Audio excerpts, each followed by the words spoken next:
Hey folks, it's me, Matthew, with number one son, Indigo, and number one mama, Victoria. Hi.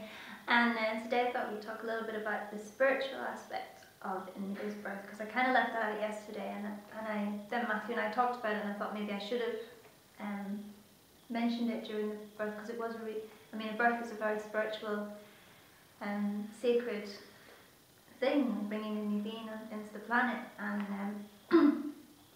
I was in labour for 3 days, and at the end of the 3 days, when Matthew came to me and he said, Victoria, remember what we've planned for our child, we want to bring him into the world in a peaceful and loving and welcome as possible.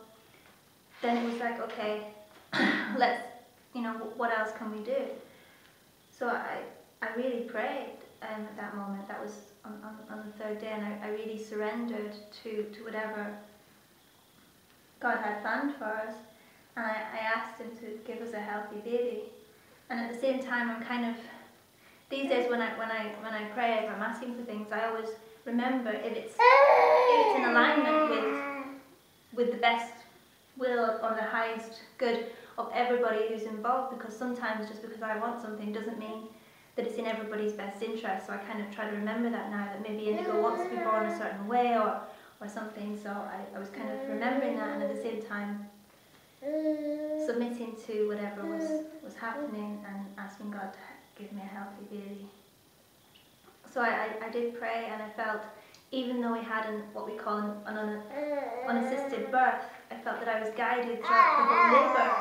So from the moment I went into labour, you want to talk about it, don't you? Yeah. Yeah. Well, tell everybody about your birth.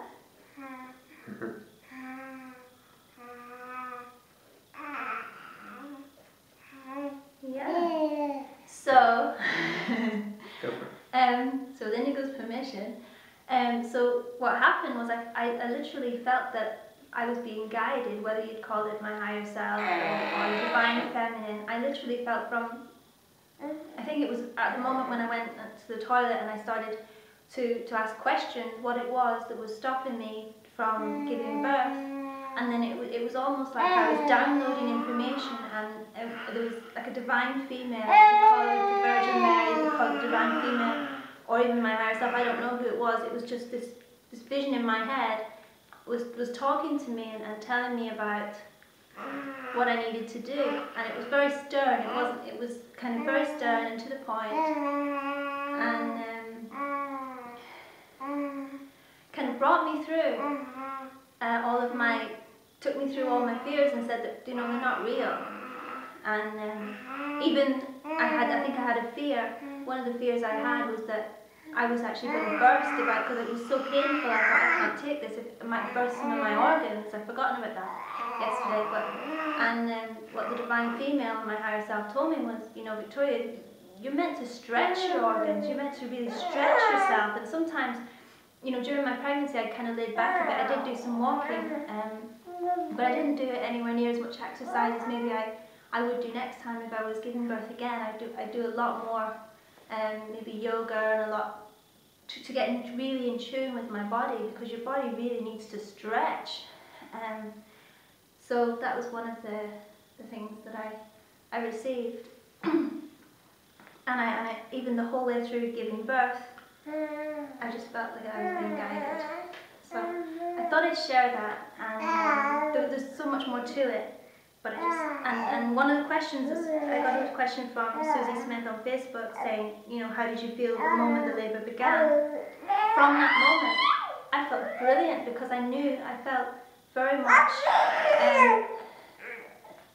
certain and trusting that everything was going to go fine, because I felt that I was being guided. But in the 3 days before that, maybe I was having all these unconscious fears, and maybe I was a bit not in the right space. But definitely the minute that the labour began, I felt very, I completely surrendered again to the process. Some other questions that people asked me were, did we vaccinate Indigo? Absolutely not. No. Indigo's vaccination was having the cord attached for 12 hours, which boosts the immune system so strong. That's the natural vaccination that he receives. through not cutting the cord immediately.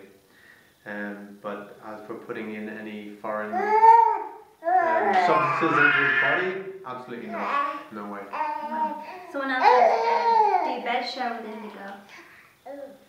Yeah, we that. Yeah. From the minute that Indigo was born, he really didn't want to be put down. He wanted to be carried pretty much 24/7, and especially during that first 6 weeks.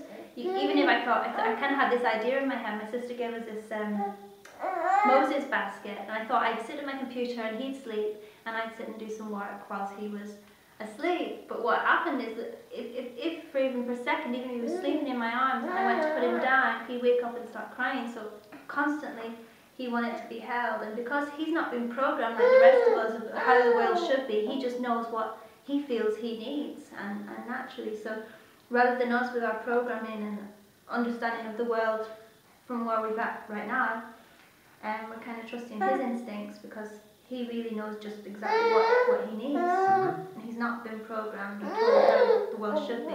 So we're kind of following what he wants. Right, Indigo? Any other important questions there? There's a lot of questions there. But There's loads of questions. Somebody asked, do you think it's necessary to bed share for bonding? And I think it's a really personal question, because it's really, bed sharing is kind of like, it's really controversial, because a lot of people think it's dangerous. But what we did is that when we first brought him home, we slept on top of the bed with a blanket, or I slept on top of the bed with a blanket, and Matthew slept underneath the covers. Well, we can share more of this in another video. Okay, we'll show more of it in another video. Yeah. I think one of the keys of the birth, what Victoria was kind of getting across, was for those 3 days she was resisting. She was resisting for 3 days, and then once she surrendered to the process, then it all just happened like clockwork, and then the fear went away. When we have that resistance, when we're resisting life, then we have fear.